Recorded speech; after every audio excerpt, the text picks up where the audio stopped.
first we have a follow-up. So some community members expressed interest in the occupancy notification that results in planning entering the home post the occupancy notice.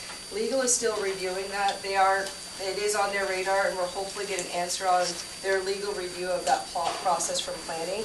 The AG has agreed that they would come in April, but I did send a request to see if we can't do open meeting training earlier than April so that we can resolve some of the issues that we have with open meeting. I got some community concerns from District 2. One of them was that the Bonner County B is indicating that they're not going to deliver to District 2 region. So since December, the deliveries have been spotty, with it completely stopping in February. So some of the question from community members is if the county is paying to notice in the Bonner B, but they're not going to deliver to the area anymore, is there another option, because that area is not heavy on internet. So I'm going to research what our options are with that. In that particular area, everybody does get that nickel ad, and so it might be something to consider, but that concern came to me today. So that has to be researched, because we want to make sure that everybody is duly informed on what's going on. Another community question has come up as to how do we best include members of the community that are part of special interest groups, where their group is doing a significant amount of research about topics that impact our county, but their opinion and information isn't being utilized, and or the person or persons don't feel like they're welcomed into the function of county business. I'm going to work on a strategy for inclusion for those people that have these groups, so that we can make sure we're delivering clear, concise information to the county, so that we can then make sure that we're including that resource. And that's a benefit to our county as a whole. It's not costly to our county to use the information that these agencies have. We have a lot of people focused on water. They have a lot of input on wetlands, on our waterway systems, and we need to make sure those persons feel welcomed. I did get a question about executive session, and I am going to remind people that Chapter 74, it's our rule on transparency. And one of the things that I spoke with legal about is when we do executive session, it is narrowly construed. It is not at the discretion of the board. It's to be very specific. The mere presence of legal does not constitute executive session.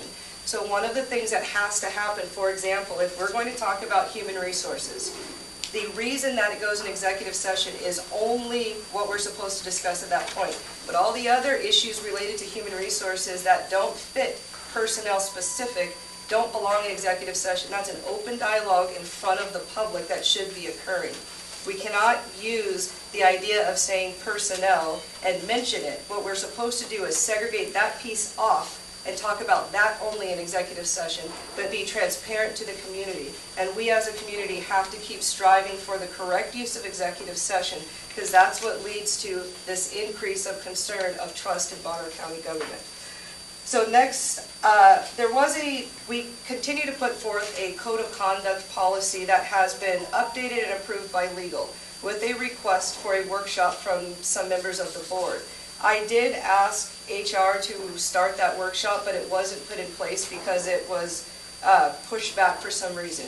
That is going to take place because it was requested. There was no motion about a workshop. There was a motion to accept the policy as written, and that is what failed. The workshop should move forward so that we are ensuring that we're following code of conduct and transparency for the community. It is not the right of a board member to deny another board member's request for something. Over the last week, we had quite a few files that came up for planning, and one of the things I did was I called each of the agencies to either thank them for their comment or get more information from their comments.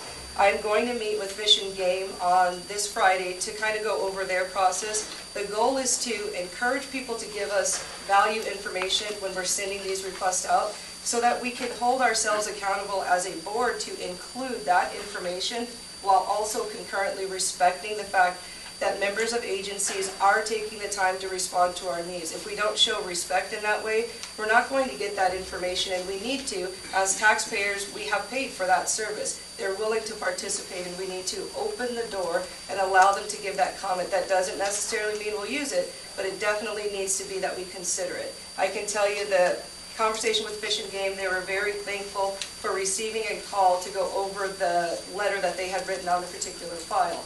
And I think that's important for us to do, and as a community that wants to be more involved, you guys can definitely do that too. Reach out to the different areas of interest to ensure that we're eliciting the comments that help us with our comp plan.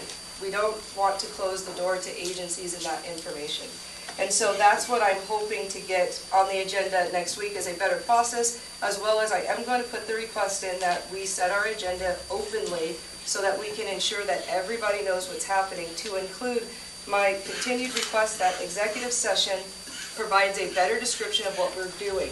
Because in the Rule 74-206, it clearly states that if you discuss something that is not on the executive session title, in that executive session, it's a violation of the open meeting law. And so we don't want to do that. And the only way you have that checks and balances is if you offer something a little bit more than HR executive session personnel. And so I have to go back to a community concern that we keep seeing HR as an executive session item with no clear understanding. I'm aware that members of the community are feeling like there is a feeling from the board to get rid of human resources. We don't want to create a negative atmosphere, and that will also be easily remedied by explaining what this executive session for HR is and how we set the agenda items, because I will be honest, I have no idea what that item is for. It's not explained in that line, and I'm not aware of it either. So I'm not part of that process, so I can't give an educated response. I am going to allow HR to give a comment on something that's also being discussed throughout the county about a lock. So can you give that comment, Cindy? Yes. Commissioner Williams had requested a lock for her door, and it is for the purpose of that. It's due to a medical condition that obviously is confidential, and that was the purpose of the lock. She did purchase her own lock to use, but that didn't work, I guess, for facilities, and so they purchased their own. And so that's really, in a nutshell, about the lock. It was really for medical purposes, and that was it. Yeah, and so I have an allergy, and I had a reaction to something when I went in. The next day, I had locked the door, but the door was open, and that was the best remedy that we could think of to not have an unnecessary exposure. There wasn't anything untoward about it. I did buy the lock myself, but it was a facility's decision to change it out. This has been gossiped throughout the county, and hopefully it puts it to bed that it wasn't an unreasonable request on my part. And that is all I have for you. Commissioner Holman.